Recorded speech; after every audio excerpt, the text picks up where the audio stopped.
Since my early childhood, there was a story I was often told that touched me deeply. My parents hadn't planned to have me. Whether through carelessness or some other reasons I hadn't thought about before, my mother only found out she was pregnant in her 9th month. Had she known earlier, she would have certainly had an abortion, as she had recently given birth to my brother and wasn't considering another child. However, there was someone who knew about my mother's pregnancy: my paternal great-grandmother. She was a devoted Catholic and a very powerful witch. Wherever she lived, word spread quickly about her as a healer who could cure all ailments. She possessed many ancient books written in Latin and old Catholic icons. My great-grandmother knew many folk remedies, herbs, spells, and prayers. Yet she wasn't fanatical. Living among Orthodox Christians and atheists, she would say that there are many faiths, but only one God. When my mother began to regret that she had to give birth to a second child, she fell ill. Her breast became inflamed, and doctors gave a grim prognosis, ready to employ their harsh treatments. But my mother decided to turn to my father's grandmother. My great-grandmother was very kind to her. Her treatment was simple. She recited prayers, waved her hands over her, and then rubbed her breast with soap that had been used to wash a corpse. This soap was a powerful healing agent. The illness disappeared in 2 days. My great-grandmother also told my mother that she needed to be healthy and joyful for the birth of this child. It should be noted that my great-grandmother was exactly 100 years old at the time. The family's attitude toward her was mixed. On one hand, she was respected, but during the fervent years of atheism, many mocked her religiosity behind her back. Yet, no one could deny or dispute that this uneducated village woman continued to read sacred books and miraculously healed even the seriously ill at such an advanced age. When she moved from the mountain village to the city with the whole family, many believed she wouldn't find anyone to heal there. But to everyone's surprise, shortly after her moving, people began to regularly seek her help. Even doctors from the local clinic would come to her for treatment and bring their children. Upon seeing me after my mother's delivery, my great-grandmother said that the one who would continue her tradition had finally been born. Different family members and close relatives would tell me this story. They all said that she loved and cared for me deeply for the first 2 years. She particularly protected me from others. If someone scolded or got angry with me, she would say that they shouldn't do that. This was despite her otherwise strict character and harsh methods of raising children throughout her life. She passed away at the age of 102, with thoughts about my future. Everyone thought she had an ordinary attachment to her great-grandchild. But after everything that happened in my life, I'm inclined to think otherwise. I never remembered her face as it was so long ago. Yet, something within me always knew that my life would be special. From time to time, states of sacred clarity and self-awareness amidst the eternal would wash over my heart. At some point, I began to see my great-grandmother in dreams, like an angel symbolizing my connection with God. I never told my brother or parents about this. They didn't believe in God. They believed what was taught in school. I didn't believe much of what I heard. Once I told a classmate who was born a day before me and whose mother was very religious that I believed in God. He believed too, emotionally attached to his mother, who would pray and teach him prayers after every beating from his drunken father. I said I believed because I knew my great-grandmother had seen and met God. This was in the 2nd grade.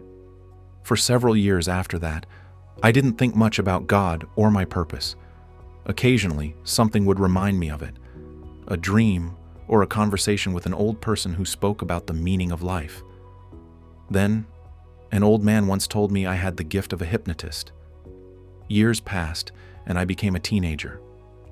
At 13, when everything was going well in my life, an irresistible power drove me to search for something most important. I began reading various spiritual and religious literature, attending church, and praying. I seriously took up yoga, feeling that the exercises somehow helped me in my quest for truth, even though no one had told me this. Yoga was just starting to appear in our country, as a form of health gymnastics.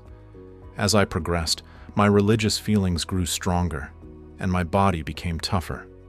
I lived in anticipation of a revelation, as if preparing myself for something.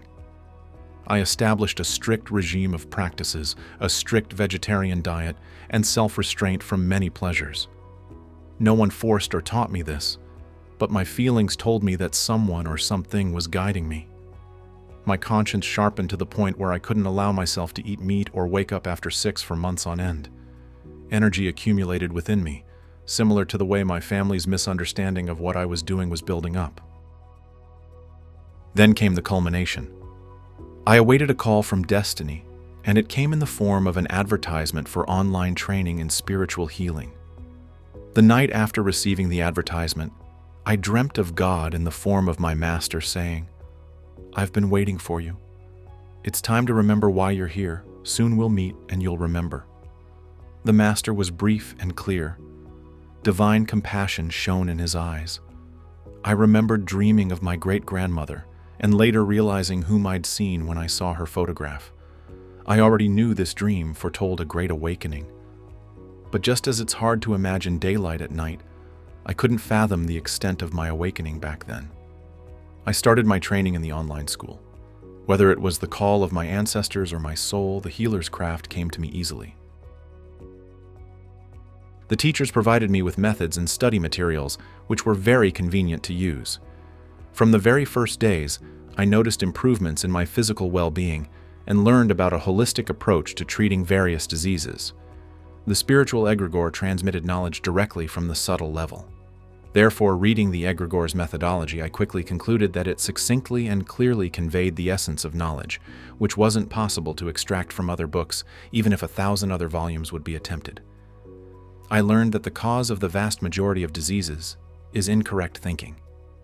Wrong thoughts generate emotional reactions: fear, resentment, envy, jealousy, greed. In different religions, this is called sin or bad karma.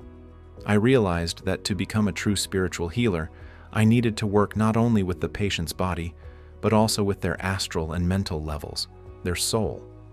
Even working with the physical body of a patient was taught uniquely in the spiritual egregore. The variety of methods used, both preventive and healing, was impressive. Various exercises from yoga, wushu, and other physical disciplines were recommended to strengthen vital functions. Also, according to the diagnosis, points for massage, acupuncture, or moxibustion were precisely indicated. I understood the importance of an individual approach to each person, considering both their physical and psychological characteristics. I conducted small hypnosis experiments and discovered that there is a type of especially suggestible people. For instance, when my mother fell seriously ill with a fever reaching 40 degrees Celsius, I asked her if she would go to work the next day. She was surprised and asked how it was possible to get up in such a state. I then casually but confidently said, "But you will get better by tomorrow," and changed the subject before she could doubt my words. The suggestion took hold and she didn't have time to doubt it. The next day she went to work as if nothing had happened. After repeating this experiment several times, I concluded that some illnesses could be treated with suggestion. Later, I discovered that I could heal certain illnesses by touching people with my hands. This worked with everyone without exception.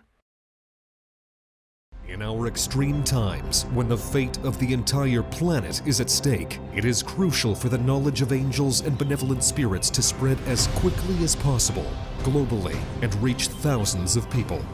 In this way, we can change the future of all humanity. Which is why we are addressing you, dear soul of light. Spread the knowledge about our wise books and films.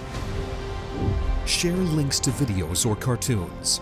All of this is available and free.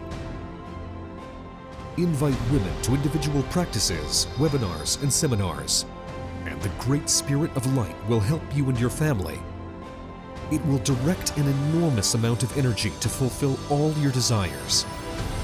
Benevolent spirits and angels will assist you and your loved ones in all matters. A thread of light and love extends from your heart to the hearts of thirsty women. and the creation of good and the dissemination of enlightened knowledge throughout the world begins. Become part of the mission of light. Help people, and God will help you.